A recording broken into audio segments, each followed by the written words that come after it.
बिस्मिल्लाहिर्रहमानिर्रहीम, अस्सलाम वालेकुम। Welcome to quick review. और क्विक रिव्यू इस्लामिक हिस्ट्री में आज अब्बासी खिलाफत के पार्ट सेकंड को हम डिस्कस करने लगे हैं। और पार्ट सेकंड में आज जो हमारा टॉपिक है जो है जी अब्बासिड गोल्डन एज, आज हम इसे डिस्कस करेंगे। और इसके बाद जो है हम डिस्कस करेंगे जी मामून को, और फिर ये देखेंगे कि जो अगले जो 3 एराज रहे जिसका पार्ट 1 के अंदर मैं जिक्र कर चुका हूँ कि 4 दौरों पर मुहित है ये पूरे का पूरा अब्बासी हुकूमत जो है। और इसमें जो पहला दौर था यानी पहले जो 100 साल रहे तकरीबन वही अब्बासियों की असल हुकूमत थी, क्योंकि इसके बाद जो 400 साल रहे वो 400 साल रहे, लेकिन उसमें एक पपेट के तौर पे अब्बासियों का नाम तो इस्तेमाल होता रहा, लेकिन अब्बासियों के इन्फ्लुएंस जो है वो उस तरह से नहीं रहा। लेकिन जो एक्चुअल टाइम था वो यही 100 ईयर्स थे, फर्स्ट 100 ईयर्स जिनको गोल्डन एज भी कहा जाता है, और जो ज़बरदस्त किस्म का अब्बासी रूल रहा। तो फर्स्ट में हमने बात की थी अब्बासीड रेवोल्यूशन की, किस तरह से जो है वो रेवोल्यूशन आया और अब्बासियों के पास आई, और जो पहला जो हुक्मरान था, जो रियल फाउंडर था, जो सेकंड हुक्मरान था एक्चुअल में अल-मंसूर, और उसने किस तरह से जो है वो बुनियाद फराहम की बनु अब्बास को।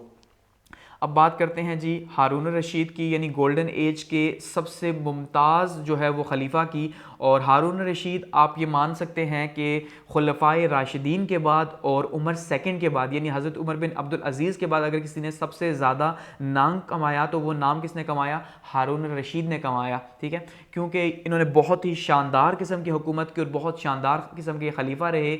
और इनके ज़माने में जो है एक्चुअली में जो है वो गोल्डन एज इस्लाम का स्टार्ट हुआ, जिसकी बुनियाद अल मंसूर ने रख दी थी। ठीक है, अब बुनियाद तो रख दी थी, लेकिन उसको एक्चुअली में जिस उसमें जो रूह फूंकी गई, वो जो रूह फूंकी गई वो किसने फूंकी? खलीफा हारून रशीद ने फूंकी। तो हारून रशीद के वैसे भी आपने किस्से जगह जगह जो है वो सुने भी होंगे कि हारून रशीद वैसा था या वैसा था।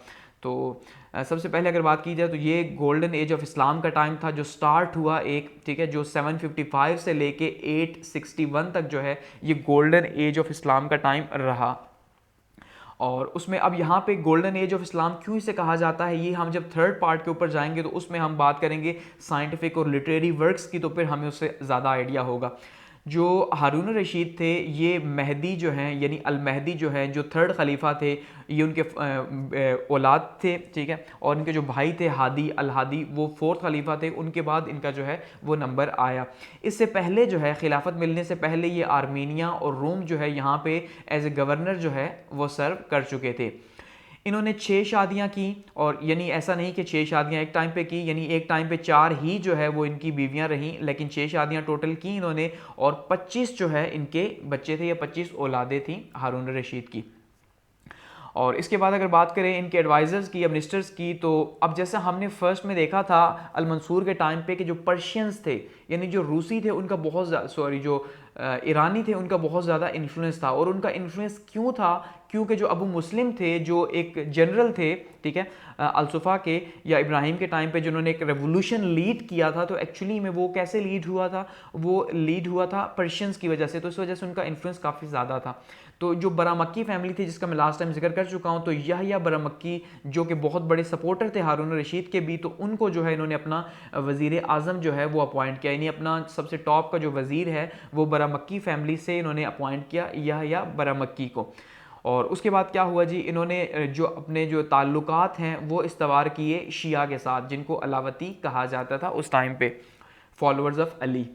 तो अब उससे पहले क्योंकि हम देख चुके हैं कि नफ्स ज़किया का एक इशू आया था जिसको हम नीचे जिक्र भी करेंगे, तो उसके बाद से जो मदीना है, मदीना के अंदर एक किस्म की पाबंदी लगा दी गई थी कि भाई वहाँ पे कोई अलावती नहीं रह सकता। तो इन्होंने वो पाबंदी ख़त्म कर दी, यानी हारून रशीद ने मदीना में रहने पे जो पाबंदी थी अलावतियों के ऊपर या शिया के ऊपर वो ख़त्म की, और उनके साथ दोबारा से जो रिलेशंस हैं वो बेहतर किए। इसी दौरान फिर क्या हुआ कि यहया बिन अब्दुल्ला जो हैं, जो कि भाई थे नफ्स ज़किया के, इन्होंने क्या किया जी, रिवॉल्ट कर दिया। अब ये नफ्स ज़किया या यहया बिन अब्दुल्ला थे, इनका जो ताल्लुक था वो हज़रत हसन जो है, इमाम हसन रज़ी अल्लाह तआला अन्हु उनके जो ख़ानदान से था।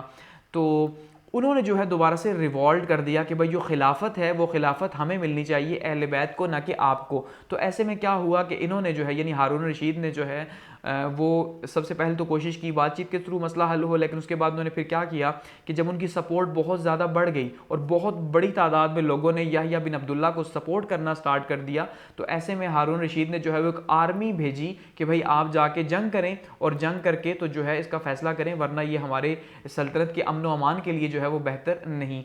तो ऐसे में फ़ज़ल बिन याहिया जो हैं उनको भेजा गया, याहिया बरमक्की, इनको भेजा गया कि आप जाएं और जाके क्या करें जी, उनके साथ जंग करें। लेकिन जो बरमक्की फैमिली है ये अहले बैत के साथ इनका बहुत अच्छे ताल्लुकात थे और बहुत सॉफ्ट कॉर्नर था इनके लिए, तो ये नहीं चाहते थे कि आले औलाद जो है नबी सल्लल्लाहु अलैहि वसल्लम की उनको जो है इस तरह जुल्म का निशाना बनाया जाए। तो इन्होंने वहाँ पे बातचीत की, निगोसिएशंस की और इस तरह से प्रॉब्लम सॉल्व हो गया।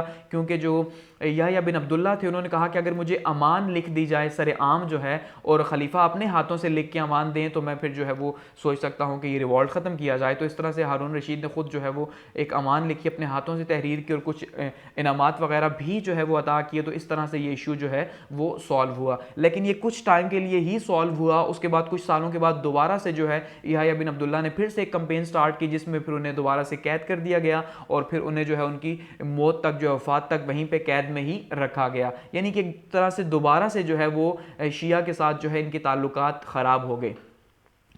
और उसके बाद क्या हुआ जी, इसी तरह से सीरिया के अंदर जो है, जो शाम का इलाका है, वहाँ पे जो है एक सिविल वॉर स्टार्ट होगी। जो यमन के ट्राइब्स यहाँ पे रहते थे, यमनी ट्राइब जो थे, तो उनकी पुरानी दुश्मनी थी, तो उन्होंने यहाँ पे आपस में जंग स्टार्ट कर दी और बहुत ही खौफनाक किस्म की ये जंग थी क्योंकि 2 गवर्नर्स तब्दील करने पड़े हारून रशीद को इनको कंट्रोल करने के लिए और बहुत मुश्किल से जो है इनको यहाँ पे कंट्रोल किया गया। क्योंकि यहाँ पे इनको कंट्रोल तो किया गया लेकिन उसके बाद उन्होंने जो सिंध है, ठीक है, वहाँ पे जाके इशूज़ क्रिएट करना स्टार्ट कर दिया और वहाँ पे आपस में लड़ना शुरू कर दिया। तो काफ़ी ज़्यादा ये एक प्रॉब्लम जो है वो रहा हारून रशीद के टाइम पे।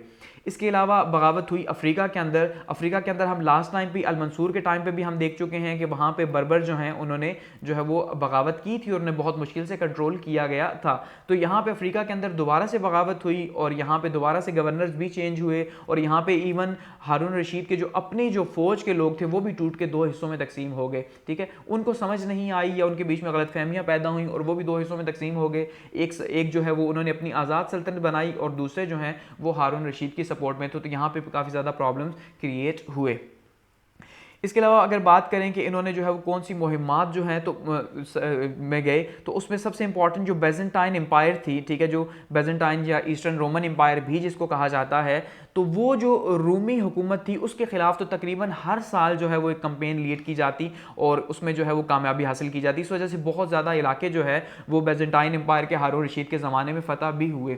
और जो बेजेंटाइन की जो मलिका थी उस टाइम पे रीनी जो है, ठीक है, तो आयरीनी या रीनी जो है, इसको जो है ये जब तक ये रही क्योंकि ये हारून रशीद की बहुत बड़ी मोतबद रही, तो इसने टैक्स जो है वो देती रही हमेशा से।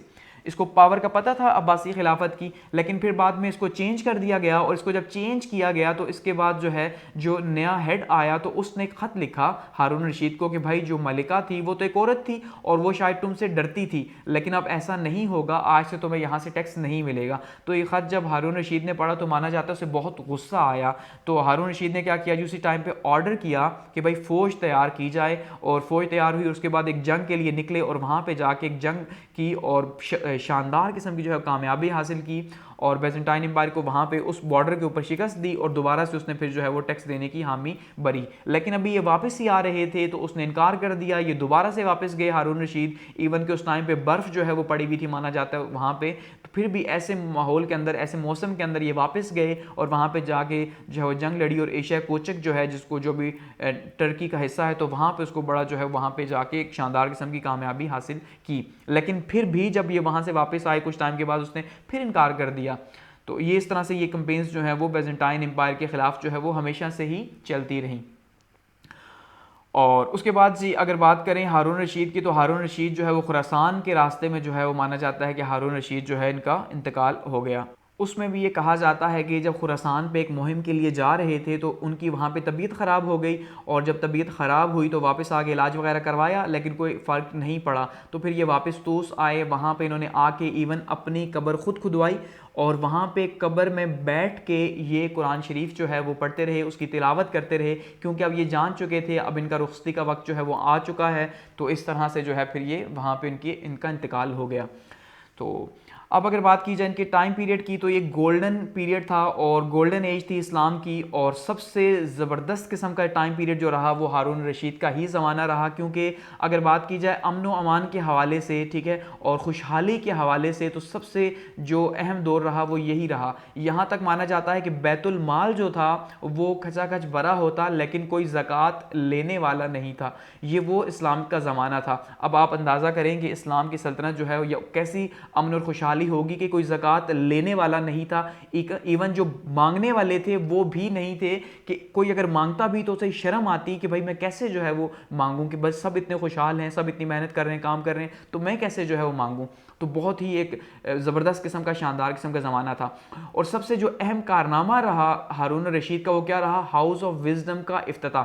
ठीक है, ये जो हाउस ऑफ विजडम है, माना जाता है ये गली थी पूरी की पूरी जो कि हारून रशीद ने, या एक बिल्डिंग मान ले, जो है इस काम के लिए मुख्तस की कि यहाँ पे सिर्फ और सिर्फ ट्रांसलेशन होती थी।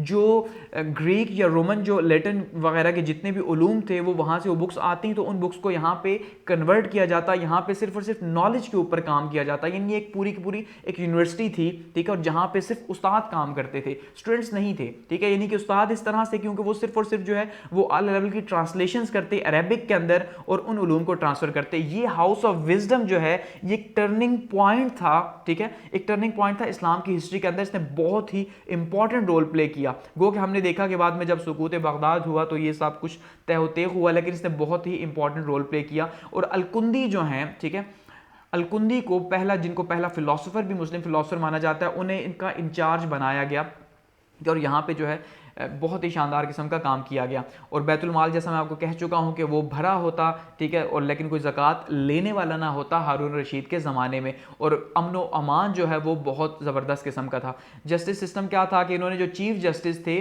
वो इमाम अबू हनीफ़ा के जो शागिर्द थे उनको जो है अबू यूसुफ जो हैं उनको जो है वो मुकर्रर किया हुआ था, और अबू यूसुफ को, तो वो जो है वो चीफ जस्टिस थे, और उनके नीचे पूरे का पूरा एक जस्टिस सिस्टम था, और बहुत ही बेहतरीन करके वो निज़ाम जो है वो चल रहा था।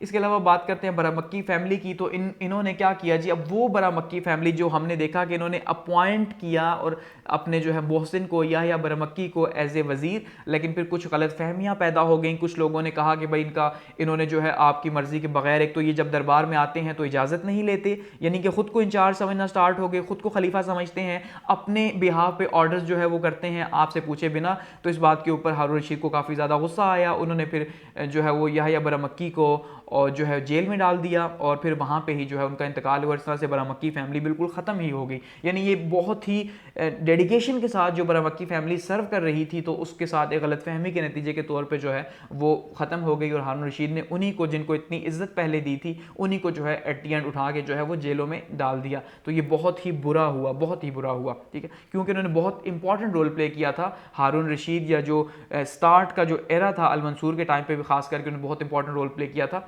जो सिस्टम था उसको कंट्रोल करने में।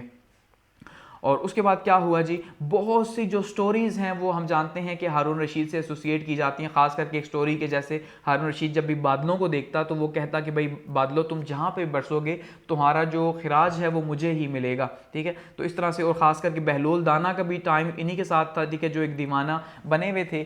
तो बहलोल दाना के साथ इनकी बहुत सी हिकायतें हमें देखने को मिलती है हारून रशीद की, और ख़ास करके जो इनकी मलिका है ज़ुबैदा, ठीक है, तो उनकी हमें बहुत ज़्यादा जो है वो किस्से कहानियाँ उस टाइम पे देखने को मिलते हैं।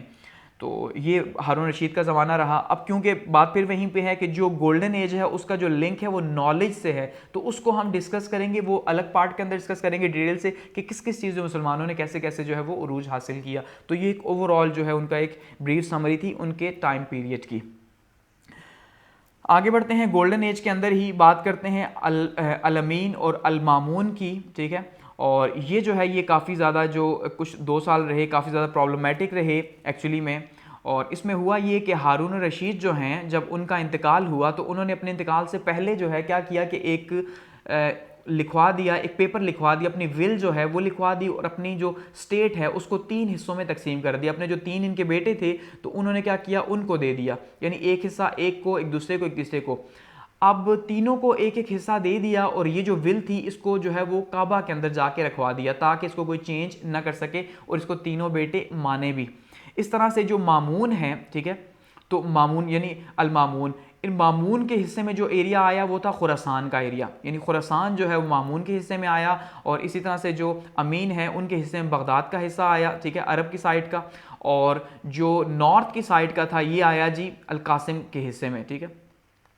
तो ये इनको मिला। इस तरह से ये स्टेट जो है वो 3 हिस्सों में तकसीम हो गई, और यही सबसे बड़ी जो है माना जाता है बेवकूफ़ी थी हारून रशीद की, कि इतना अच्छा टाइम पीरियड हारून रशीद ने गुजारा, लेकिन उसके बाद जो है फिर जब उन्होंने ये तकसीम इस तरह से की तो बहुत ज़्यादा प्रॉब्लम्स पैदा हो गए, क्योंकि यहाँ पे जो साजिशी तो हर जगह मौजूद होते हैं, तो उन्होंने फिर जो है मामून को भड़काना स्टार्ट कर दिया और अमीन को भड़काना स्टार्ट कर दिया कि भाई एक आपकी नहीं मानता, दूसरा आपकी नहीं मानता, तो इनके इंटरनल जो कॉन्फ्लिक्ट्स हैं उस टाइम पे ये स्टार्ट हो गए अमीन के और मामून के। तो यानी जो विल थी वो 3 हिस्सों बेटों को जो है वो सल्तनत को 3 हिस्सों में तकसीम कर दिया, ईस्ट में, वेस्ट में और नॉर्थ के अंदर जो है वो तकसीम कर दिया। लेकिन जो असल प्रॉब्लम पैदा हुई वो अल अमीन और अल मामून के बीच में पैदा हुई, क्योंकि अब ये भाई तो थे लेकिन ये सौतेले भाई थे, क्योंकि जो मामून थे ये दूसरी वालदा से थे और अमीन जो हैं ये दूसरी वालदा से थे। तो अब जब हुकूमत की तकसीम कर दी, अब एक्चुअली में जो अमीन थे इनके हिस्से में सबसे पहले आनी थी खिलाफत, क्योंकि तीनों को हिस्सा तो तकसीम कर दिया था, लेकिन ऊपर नीचे इनको खलीफा भी नॉमिनेट किया हुआ था कि भाई पहले अमीन होगा, उसके बाद मामून होगा, उसके बाद फिर जो है वो कासिम होगा। तो इस तरह से इन्होंने जो है वो कहा हुआ था। लेकिन सबसे पहले जब अमीन को खलीफा बनाया गया तो कुछ लोगों ने अमीन को भड़काया। अब अमीन जो है माना जाता है कि ये कोई इतना ज़्यादा लायक नहीं था, ठीक है, गो के ये वो खलीफा था जिसका ताल्लुक जो है वालदा, क्योंकि जुबैदा थी और जो वालिद है वो हारून थे, तो दोनों की तरफ से जो है ये हाशमी नस्ल के थे, ठीक है। तो हाशमी नस्ल के ये पहले खलीफा गुजरे हैं। तो उसमें अब प्रॉब्लम ये था कि इनको कुछ लोगों ने भड़काया कि भाई जो मामून है वो अपनी इंडिपेंडेंट खुरासान के अंदर हुकूमत कर रहा है और वो आपको नहीं मानता। तो ऐसे में अमीन ने क्या किया जी, पहल की और मामून को बुलाया कि भाई आप जो है वो यहाँ पे आएँ।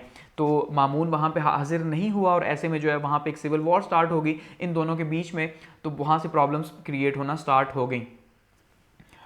अब उसमें जिस शख्स ने एक अहम रोल प्ले किया वो था फजल बिन रब्बी, कि जिस टाइम पे हारून रशीद की जब डेथ हुई तो उस टाइम पे उसकी जो वेल्थ थी उसने ये कहा कि भाई ये वेल्थ जो है ये आपने किसको देनी है जी, ये आपने देनी है मामून को।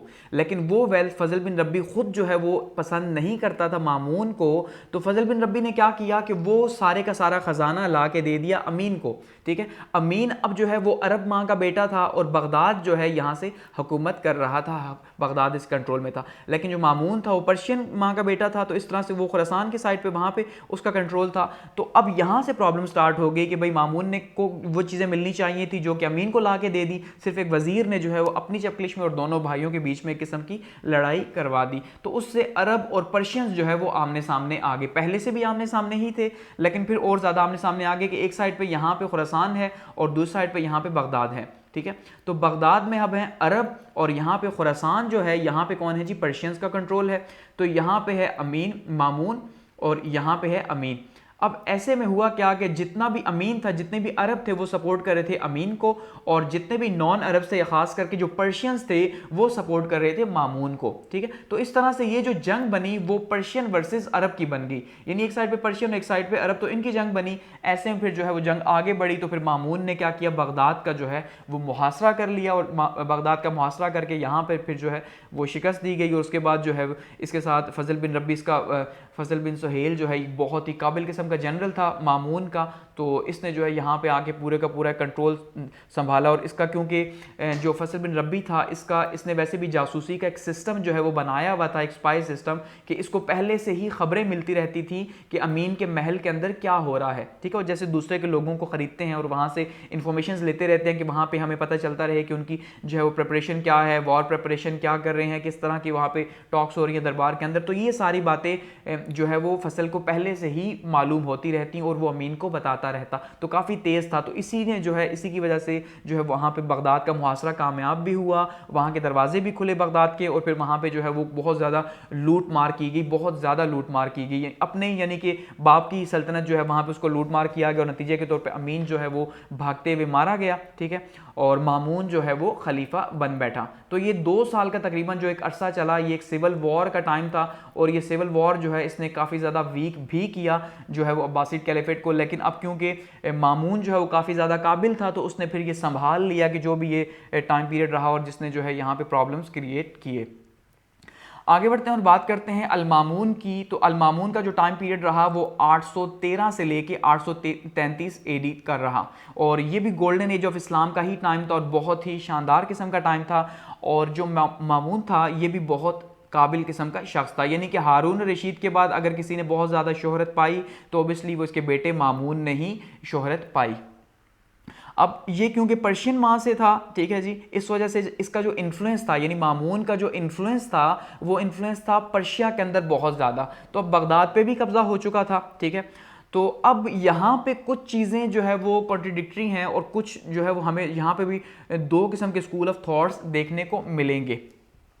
दो तरह के स्कूल ऑफ थॉट्स क्या देखने को मिलेंगे कि अब मामून पर्शियन था तो कुछ लोगों का ये मानना है कि उसने शिया को सपोर्ट किया जानबूझ के, और कुछ का ये मानना है कि उसने एज ए पॉलिटिकल जो एक विल के तौर पे, एक पॉलिटिकल जो है वो कहते हैं ना सियासी चाल, उसके तौर पे जो है पॉलिटिकल मूवमेंट के तौर पे जो है वो शिया को सपोर्ट किया, क्योंकि उस टाइम पे बहुत ज़्यादा प्रॉब्लम्स क्रिएट कर रहे थे।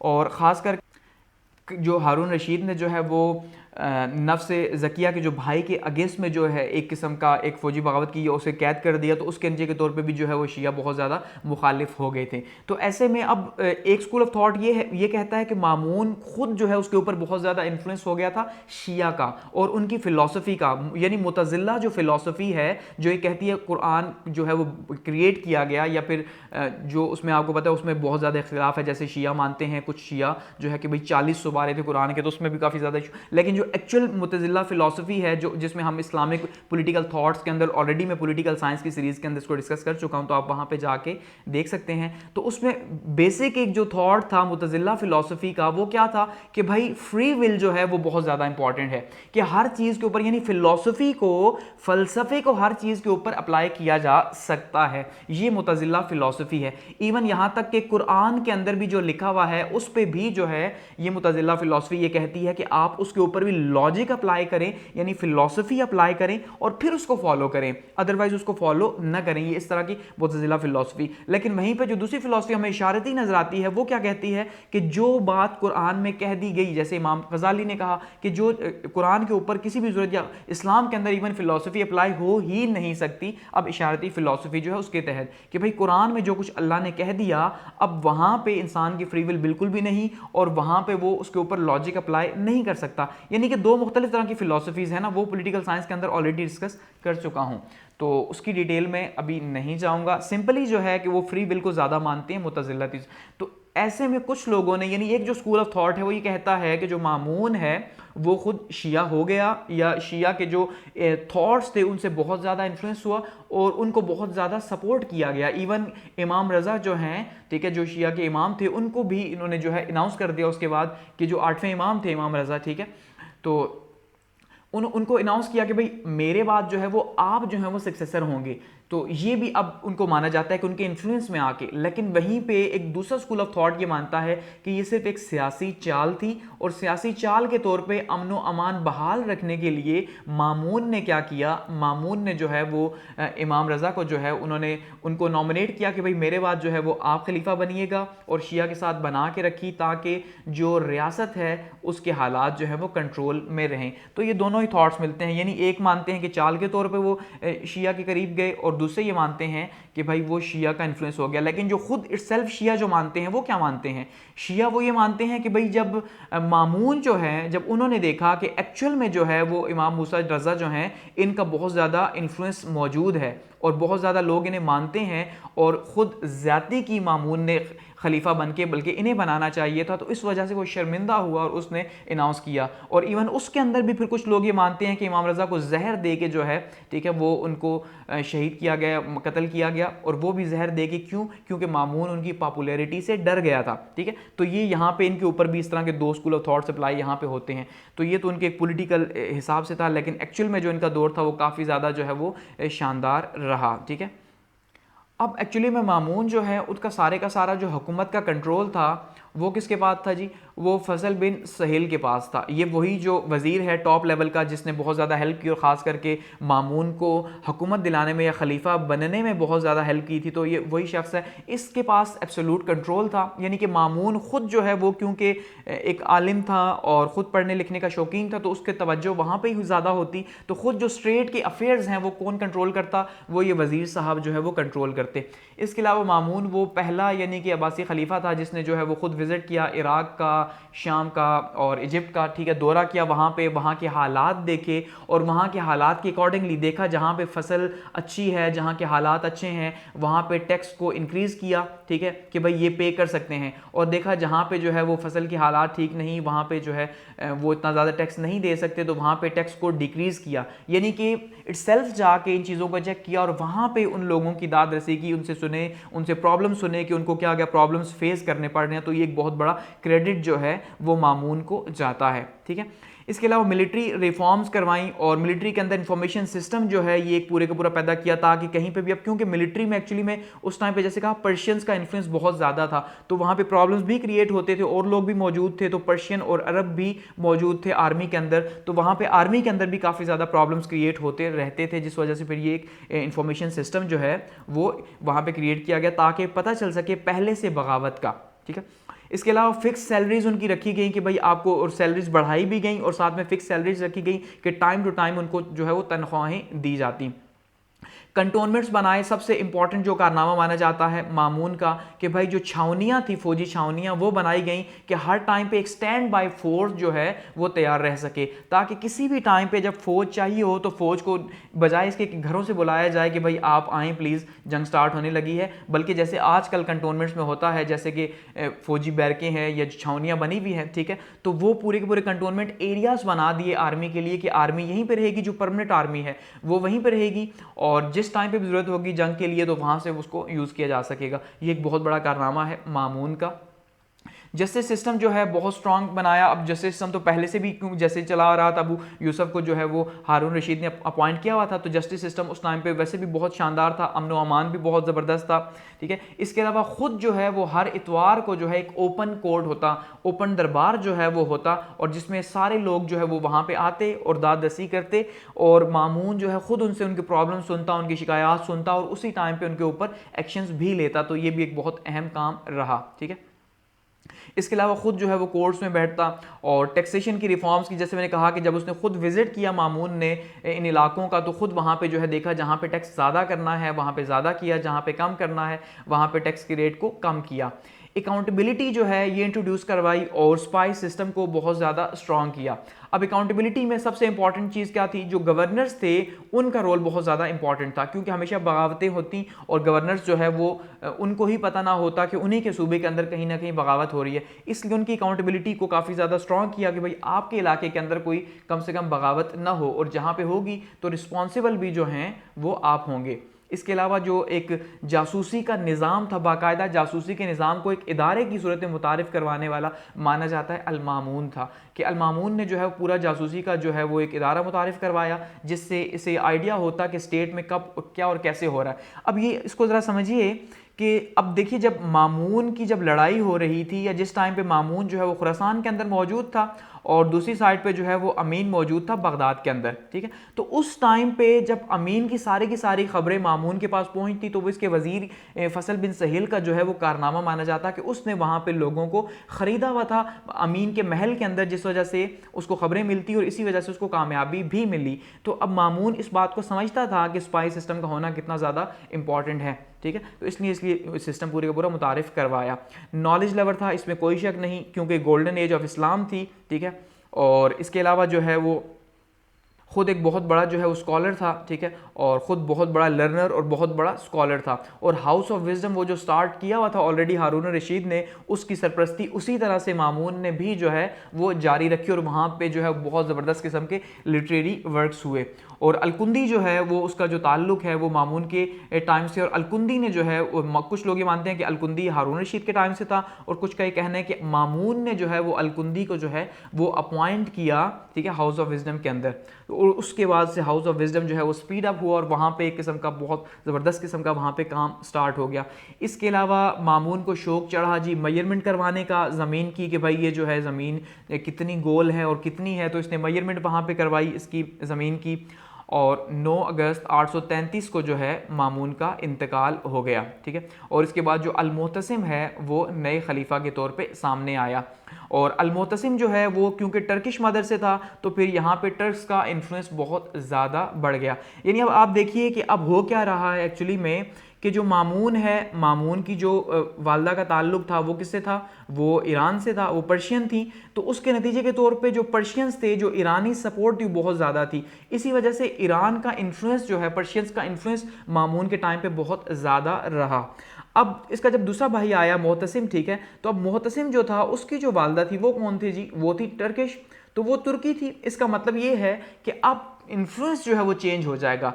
अब जो टर्क हैं वो कंट्रोल कर लेंगे पर्शियंस को और पर्शियन की सीट को, और इस तरह से उनका इन्फ्लुएंस जो है वो अब्बासी खिलाफत के अंदर हमें देखने को मिलेगा। तो इस तरह से ये इन्फ्लुएंस जो है हम देख रहे हैं कि किस तरह चेंज हो रहा है, क्योंकि अल-मुअतसिम का जो टाइम आएगा आगे, ठीक है, तो अल-मुअतसिम का जो टाइम है वो बहुत ज़्यादा कोई इंपॉर्टेंट नहीं रहा, लेकिन उसमें अगर एक ही कोई चीज़ सबसे ज़्यादा इंपॉर्टेंट रही तो वो क्या इंपॉर्टेंट रही कि जो टर्क इन्फ्लुएंस है वो आहिस्ता आहिस्ता बहुत ज़्यादा फैला, क्योंकि हर सीट के ऊपर टर्क बन गए। जो जनरल थे उनको रिप्लेस कर दिया गया, उनको टर्क जनरल बना दिया गया। इसी तरह से जो गवर्नर्स थे उनकी जो नीचे जो ब्यूरोक्रेसी थी उसको चेंज करके वहाँ पे तुर्की लोग जो है उनका बहुत ज़्यादा इन्फ्लुएंस फैला। तो ये जो टर्क थे एक्चुअली में अल-मुअतसिम जो है इसके टाइम पे बहुत ज़्यादा इनका इन्फ्लुएंस हुआ, और वो इन्फ्लुएंस आहिस्ता आहिस्ता बढ़ता गया, जिसके नतीजे के तौर पे जो नेक्स्ट एरा आया, ठीक है, जो सेकंड एरा जिसका हम जिक्र कर रहे हैं, तो वो सेकंड एरा उसमें हमें इन्फ्लुएंस देखने को मिला, किसका, टर्क्स का इन्फ्लुएंस देखने को मिला। आगे बढ़ते हैं और यहाँ पे हम इसको फर्स्ट एरा जो है इसको समराइज़ कर देते हैं ताकि हमें समझ आ सके कि फ़र्स्ट जो एरा था, ठीक है, यानी कि पहले आप मान लें कि जो 100 साल थे ये बहुत ज़्यादा इंपॉर्टेंट थे, जिसमें एक्चुअली में स्ट्रॉन्ग होल्ड जो है, एक मजबूत किस्म का जो कंट्रोल रहा वो किसका रहा, वो अब्बासी खलीफा जो आए उनका एक मजबूत किस्म का होल्ड रहा, जो इसके बाद हमने देखा कि मज़ीद 400 साल हमें नज़र नहीं आया। तो पहले क्या हुआ जी, 37 में से 9 हुक्मरान फर्स्ट एरा के अंदर आए, और अबू अब्दुल्ला असफ़ा जो है ये बुनियाद तौर पे इसने बुनियाद रखी, लेकिन जो रियल फाउंडर था, क्योंकि असफ़ा जो है इसके सारे का सारा वक्त जो है वो जंगों के अंदर गुजरा, तो जंगें लड़ता रहा। उसके बाद अल-मंसूर जो है, अबू जाफ़र अल-मंसूर, इसको सारे का सारा क्रेडिट जाता है कि अल-मंसूर ने एक्चुअली में जो है वो रियल फाउंडेशन दी, और 22 साल का जो दौर था वो एक शानदार किस्म का दौर था, इल्म अदब के हवाले से भी और हर लिहाज से जो है इसने एक बुनियाद फराहम की अब्बासी खिलाफत को। उसके बाद अबू मुस्लिम जो है उस टाइम पे आर्मी के जो है वो पर्शियन हेड थे, तो इस वजह से उनका इन्फ्लुएंस बहुत ज़्यादा था। तो पर्शियंस जो हैं वो उनका बहुत ज़्यादा इन्फ्लुएंस था, क्योंकि उसमें हमने देखा कि जो मुस्लिम हैं उन्होंने क्या किया कि एक रेवोल्यूशन जो है वो लीड किया खुरासान के अंदर, और खुरासान की बहुत बड़ी सपोर्ट उन्हें मिली, जिसके वजह के तौर पर वहाँ का इन्फ्लुएंस बढ़ा। इसके अलावा बड़ा मक्की जो थे फर्स्ट में पर्शियन इन्फ्लुएंस जो था उसमें भी हमने देखा बड़ा मक्की का बहुत स्ट्रॉन्ग होल्ड रहा।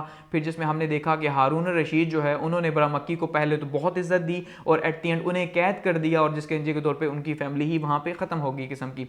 और इसके बाद अबू मुस्लिम का रिवॉल्ट हुआ, उन्हें कत्ल किया गया, ठीक है। और सिंदबाद का रिवॉल्ट हुआ, क्योंकि ये पर्शियन थे तो सिंदबाद भी पर्शियन, उसने कहा हम रिवॉल्ट देंगे, लेकिन वहाँ पे फिर अरब और पर्शियन सामने आए, लेकिन वहाँ पे उनको जो है वो रिवॉल्ट ख़त्म किया गया। उसके बाद अल-महदी जो है, अल-महदी के टाइम पे क्या हुआ कि जिंदीक सामने आ गई, एक नया फ़िरका था जो नाउज़ुबिल्लाह काबा जो है उसको भी जो है वो माना जाता है कि अब ऐसे अल्फाज इस्तेमाल नहीं किए जा सकते, यानी कि बहुत बुरे बुरे अल्फाज काबा के लिए इस्तेमाल किए, और ये एक इस्लाम के अंदर ही कहता था हम इस्लाम है, लेकिन इस्लाम के अंदर एक नया फ़िरका सामने आया और जिसने जो है ना खिलाफत को मानना छोड़ दिया, हर चीज़ को मानना छोड़ दिया। तो इनके खिलाफ फिर अल-महदी ने पूरी की पूरी एक मिनिस्ट्री बनाई थी कि भाई वो मिनिस्ट्री जो है वो कंट्रोल करेगी इनको, तो इनको कंट्रोल किया गया अल-महदी के टाइम पे।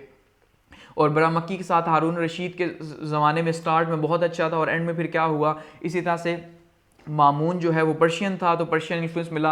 मामून और अमीन का हमने देखा किस तरह से कॉन्फ्लिक्ट रहा, अरब और पर्शियन के एक दूसरे के आमने सामने आए। और गोल्डन एज ऑफ इस्लाम ये जो थी सबसे इंपॉर्टेंट फर्स्ट एरा के अंदर, ये सबसे जो इंपॉर्टेंट चीज़ रही वो यही रही कि गोल्डन एज ऑफ इस्लाम थी, गोल्डन एज ऑफ नॉलेज थी, ठीक है। इमाम रज़ा का हमने इशू देखा कि अलावती जो है उनकी सपोर्ट में आए तो उनको नॉमिनेट किया गया, लेकिन बाद में फिर इल्ज़ाम दिया जाता है कि मामून ने उन्हें जहर दे के मार दिया, ठीक है। उसके बाद अल-मुअतसिम के टाइम पर हमने देखा देखा कि टर्किश जो है वो इन्फ्लुएंस बहुत ज़्यादा फैल गया, ठीक है, और टर्क्स जो है उन्होंने कंट्रोल करना स्टार्ट कर दिया। तो टर्क्स का इन्फ्लुएंस फैला तो उसके के तौर पे मिलिट्री जो है उनके कंट्रोल में आई, बाकी सारी की सारी ब्यूरोक्रेसी उनके कंट्रोल में आई, और अल-वातिक जो है आखिरी हुक्मरान था फर्स्ट एरा का, यानी कि जो नौवां हुक्मरान था इस फर्स्ट एरा का वो अल-वातिक था, ठीक है। और उसके बाद क्या हुआ जी, एंड हुआ फर्स्ट एरा को, और ये फर्स्ट एरा स्ट्रॉन्ग अब्बासिड होल्ड था। और उसके बाद क्या हुआ, और इसमें पर्शियन इन्फ्लुएंस बहुत ज़्यादा था, यानी जो पहला एरा था उसके अंदर ईरानी इन्फ्लुएंस था, लेकिन उसमें भी हमने देखा कि ईरानियों के साथ कुछ ज़्यादा अच्छा नहीं हुआ। और उसके बाद अब जब सेकंड एरा की तरफ जाएंगे तो वहाँ से ये शिफ्ट हो जाएगा पर्शियन से टर्क्स की तरफ, ठीक है। तो यहाँ पे ये फर्स्ट एरा हमारा आया। आगे बढ़ते हैं, बात करते हैं सेकंड एरा की, और इसको हम ब्रीफली देखेंगे क्योंकि जो एक्चुअली में जो एक्चुअल अब्बासी खिलाफत थी वो उसमें सबसे ज़्यादा, जैसे मैंने कहा कि सबसे ज़्यादा अगर किसी नाम पैदा किया अब्बासियों के अंदर तो वो हारून रशीद थे, ठीक है। सबसे ज़्यादा जो है इनको स्टडी किया जाता है, उनके बारे में बहुत बड़ी बड़ी बातें कही गई। और उसके बाद जो सबसे इंपॉर्टेंट थे वो मामून थे, जिसका हम पीछे जिक्र कर चुके हैं कि ये वो टाइम था जिस टाइम पे गोल्डन एज थी, तो इन दोनों को बहुत ज़्यादा जो है वो स्टडी किया जाता है। और ये बहुत अमन व अमान का दौर था कि बैतुलमाल भरा हुआ होता लेकिन कोई लेने वाला ना होता। लेकिन उसके बाद जब ग्रेजुअली जब अब्बासियों का कंट्रोल वीक हुआ, जब कमज़ोर हुआ, तो उस कमज़ोरी के नतीजे के तौर पे क्या हुआ कि जो इंटरनल जो फोर्सेस जो पहले से बैठी हुई थी कि इस तरह से हमें मौका मिले, और जो एक्सटर्नल फोर्सेस थी वो दोनों ही, यानी कि इंटरनल फोर्सेस भी और एक्सटर्नल फोर्सेस भी जो दोनों थी, ये दोनों ही चिपट पड़ी। और इसके तो नतीजे के तौर पे जो अब्बासी खिलाफत थी वो एक पपेट के तौर पे इस्तेमाल होती रही, लेकिन कोई इसका इन्फ्लुएंस नहीं रहा।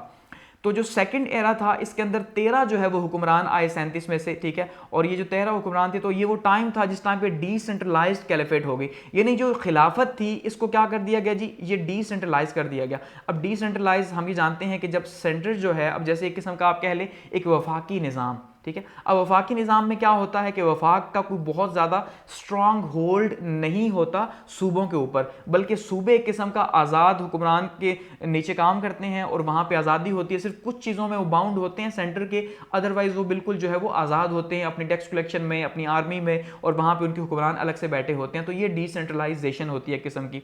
तो बिल्कुल ऐसे ही वहाँ पे सेकंड कैलिफेट के अंदर, क्योंकि फर्स्ट एरा के अंदर ऐसा नहीं हुआ, फर्स्ट एरा के अंदर बहुत स्ट्रॉन्ग होल्ड था सेंट्रल गवर्नमेंट का, ठीक है। तो वो यूनिटरी सिस्टम हम उसे मान सकते हैं। अब क्या हुआ, एक फेडरल सिस्टम इंट्रोड्यूस हो गया कि वहाँ पे डिसेंट्रलाइजेशन हो गई। अब वो कैसे हुई कि जो खलीफा था, खलीफा ने क्या किया, अपना सारा इख्तियार दे दिया मिनिस्टर को कि भाई मिनिस्टर जो है वो चलाएगा। मिनिस्टर्स ने क्या किया, आगे सब मिनिस्टर्स को जो है वो इख्तियार दे दिया, यानी उनके जो नीचे मिनिस्टर्स थे उनको इख्तियार दिया, उन्होंने आगे वाइस मिनिस्टर्स को इख्तियार दे दिया। तो अब ये देख रहे हैं किस तरह से, यानी कि जो है ना एक किस्म का डिसेंट्रलाइजेशन हो रही है। अब देखिए यहाँ पे अगर खलीफा है तो खलीफा ने इख्तियार दे दिया किसको जी, मिनिस्टर्स को, इसको दिया, इसको दिया। अब इस शख्स ने अपने नीचे जो मिनिस्टर्स थे उन्हें इख्तियार दे दिया, इन्होंने इनके नीचे जो मिनिस्टर्स थे उन्हें इख्तियार दे दिया। तो इस तरह से जो खलीफा का होल्ड था वो तो बिल्कुल ख़त्म होकर रह गया यहाँ पे एंड पे। तो ये डिसेंट्रलाइजेशन का जो है ये उस टाइम पे नुकसान हुआ कि अब्बासी खिलाफत जो है वो कमज़ोर होना स्टार्ट हो गई, और टर्क्स जो हैं वो बहुत ज़्यादा पावरफुल हो गए, क्योंकि अल-मुअत्तसिम के टाइम से हम देख चुके हैं कि वो बहुत ज़्यादा पावरफुल हो चुके थे। तो टर्क्स जो है वो बहुत ज़्यादा पावरफुल हो गए, इतने पावरफुल कि वो चूज़ करते, वो चुनते कि भाई नेक्स्ट खलीफा जो है वो कौन होगा। और इवन अगर टर्क्स को पसंद ना आता, यानी उनकी मर्जी का खलीफा ना होता, अगर वो डिसलाइक करते तो वो क्या करते, वो उस खलीफा को कत्ल कर देते या कत्ल करवा देते। अब जैसे कि उन्होंने किसको कत्ल करवाया, अल-मुतवक्किल को उन्होंने कत्ल करवाया, अल-मुअतसिम को कत्ल करवाया, अल-मुहतदी, अल-कादिर, अल-मुत्तकी, ये वो खलीफा हैं जिनको जब टर्क्स ने पसंद नहीं किया तो इनको क्या कर दिया जी, इनको कत्ल करवा दिया गया कि भाई आप हमारी मर्जी के नहीं। इससे ये साबित होता है कि कितना ज़्यादा जो इन्फ्लुएंस था सेकेंड एरा के अंदर जो है वो कितना ज़्यादा इन्फ्लुएंस बढ़ चुका था टर्क्स का इसके अब्बासी खिलाफत के अंदर। और समारा जो है ये कैपिटल था, समारा एक शानदार किस्म का कैपिटल जो है वो बनाया गया।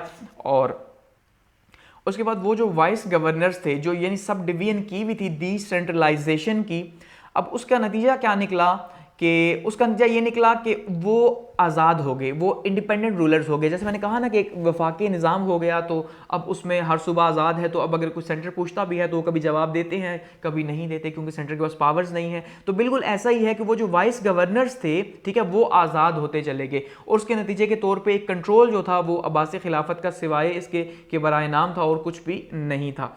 इसी के अलावा उस टाइम पे जो कुछ इंडिपेंडेंट स्टेट्स थी वो उभर के सामने आई इस सेकंड एरा के दौरान। ये तहारी स्टेट जो पहले से मौजूद थी, जिस टाइम अब्बासी खिलाफत स्टार्ट हुई थी, ये उसी टाइम से जो है वो ईरान के अंदर मौजूद थी, लेकिन इन्होंने कभी भी जो है वो अब्बासियों के साथ जंग नहीं की, अब्बासियों ने इनके साथ नहीं की, बल्कि ये मिल के जो है वो एक दूसरे के साथ हुकूमत करते रहे, इनको नहीं छेड़ा गया। ये इंडिपेंडेंट हो गए, सफारी स्टेट इंडिपेंडेंट हो गई, ओस्मानदीज जो है एक नई पावर सामने आई और ये भी इंडिपेंडेंट हो गई। ये वो छोटी छोटी स्टेट्स थी जो कि सेकंड एरा के दौरान सामने आई, पहले भी मौजूद थी लेकिन उसमें बहुत ज्यादा इन्फ्लुएंस इनका बढ़ा और इन्होंने सेंटर को से जो उसको जवाबदेह होना ही छोड़ दिया। ठीक है, इसके अलावा इंटरनल फाइट्स जो हैं वो टर्क्स के अंदर स्टार्ट हो गई। अब ये जो सेकंड एरा था, अब इसमें क्या हुआ, अब इसकी जो है वो डिक्लाइन हो रही है। ठीक है, अब इसकी डिक्लाइन कैसे हो रही है कि पहले अब जब स्टार्ट हुआ तो उस टाइम पे जो टर्क थे, ठीक है, उनका एक स्ट्रांग होल्ड था, आहिस्ता आहिस्ता वो कमजोर होता चला गया और इस सेकंड एरा के दौरान इतना कमजोर हुआ कि एंड में फिर इन्हीं के टर्क्स के अंदर ही जो कबीले थे उनकी आपस में फाइट स्टार्ट हो गई, क्योंकि उस टाइम पे सेंट्रल एशिया के अंदर ये थे, तो सेंट्रल एशिया के अंदर इनके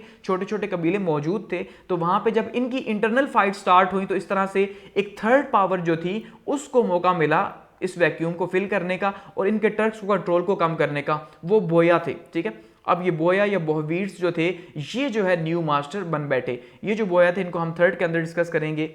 तो इस तरह से ये जो कंट्रोल था, यानी सेकंड एरा का, सेकंड एरा जो है वो एक कमज़ोर अब्बासी खिलाफत थी, डिसेंट्रलाइजेशन थी। अब्बासी खिलाफत सिर्फ नाम की थी और एक्चुअली में जो है वो जो वाइस गवर्नर्स थे वो इंडिपेंडेंट रूलर्स बन बैठे थे। तो इस वजह से कोई खास कारनामा इस टाइम पे हो नहीं सका। वो जो एक टाइम चला जा रहा था वो डिक्लाइन की तरफ या मुसलसल जा रहा था, कमज़ोरी की तरफ यानी जा रहा था। वो फर्स्ट एरा का स्ट्रॉन्ग होल्ड हमें यहाँ देखने को नहीं मिला।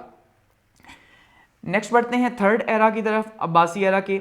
और जो थर्ड एरा है इसके अंदर 37 में से 5 हुक्मरान गुजरे। ठीक है जी, और ये जो थर्ड एरा है इसको एसोसिएट किया जाता है बोया के साथ, ठीक है, या बोहवीट्स के साथ। ये एक्चुअली में जो बोया थे इसकी बुनियाद किसने रखी, इसकी रखी जी अली बिन बोया जो है इसने इसकी बुनियाद रखी। और ये जो बोया फाउंडेशन थी ये तकरीबन 934 से लेके 1062 तक अब्बासी खिलाफत के ऊपर इनका बहुत स्ट्रांग होल्ड रहा। अब आप देखिए तकरीबन 100 साल से भी ज़्यादा जो है इनका इन्फ्लुएंस रहा अब्बासी खिलाफत के ऊपर। ठीक है, तो अब्बासी खिलाफत फिर खुद इटसेल्फ कहाँ पे थी, तो बहुत ज़्यादा जो है इनका काफ़ी ज़्यादा इन्फ्लुएंस रहा। तो टर्क्स जो थे पहले उनसे कंट्रोल लिया गया क्योंकि उनकी इंटरनल फाइट स्टार्ट हो चुकी थी और बोया जो है उनके पास कंट्रोल चला गया। अब बोया जो थे एक्चुअली में इनका जो ताल्लुक था वो कहाँ से था, वो था ये आपको यहाँ पे दिखाई दे रहा है मैप के अंदर, कैस्पियन सी। ठीक है, तो ये जो कैस्पियन सी है यहाँ पे इस इलाके से इनका ताल्लुक था और यहाँ पे इन्होंने तेहरान के ऊपर सबसे पहले जो है वो कंट्रोल हासिल किया और करते करते बाकी यहाँ पर्शिया के इलाके के ऊपर कंट्रोल किया। फिर यहाँ से बगदाद बढ़े और बगदाद के ऊपर समारा के ऊपर इनका कंट्रोल हुआ और समारा का अब्बासी रूलर जो है वो सिर्फ बराए नाम वहाँ पे बैठा रहा, अदरवाइज सारे का सारा जो कंट्रोल था वो बोया के पास आ चुका था। ठीक है, अब ये बोया अगर आइडियोलॉजी की बात की जाए, अगर रिलीजन की बात की जाए तो उसमें थे तो मुसलमान लेकिन थे शिया इस्लाम। ठीक है, इनका ताल्लुक शिया इस्लाम से था, लेकिन अब ये मानते हैं कि ये शिया इस्लाम में जो 12 इमाम को मानते हैं, ठीक है, यानी इस्माइली से हट के, हम इस्माइली या फातमी उनकी बात नहीं कर रहे, जो 12 इमामों के मानने वाले उनकी बात करें तो ये उनको मानते थे। लेकिन फिर भी उसमें जो अलावती थे, जो पहले से यहाँ पे मौजूद थे, अहले बैत के सपोर्टर, ठीक है, और ख़ास करके जो इमाम के सपोर्टर थे, ठीक है, वो उस टाइम पे वो भी इन शिया के अगेंस्ट थे और उनकी भी ये कोशिश थी, वो उनको मानने से इनकार किया कि भाई आपका कोई हक नहीं हुकूमत के ऊपर, बल्कि अहले बैत को खिलाफत मिलनी चाहिए। और वही जो सिलसिला जो हमने देखा था कि अभी जो है वो एक बहुत पुराना सिलसिला स्टार्ट हो चुका था, हज़रत बकर के बाद से स्टार्ट हुआ, तो वो सिलसिला से चला आया कि भाई शिया जो है वो इसी तरह से सपोर्ट में थे किसकी, अहले बैत की खिलाफत में। तो ये भी शिया थे लेकिन ये अलग से थे।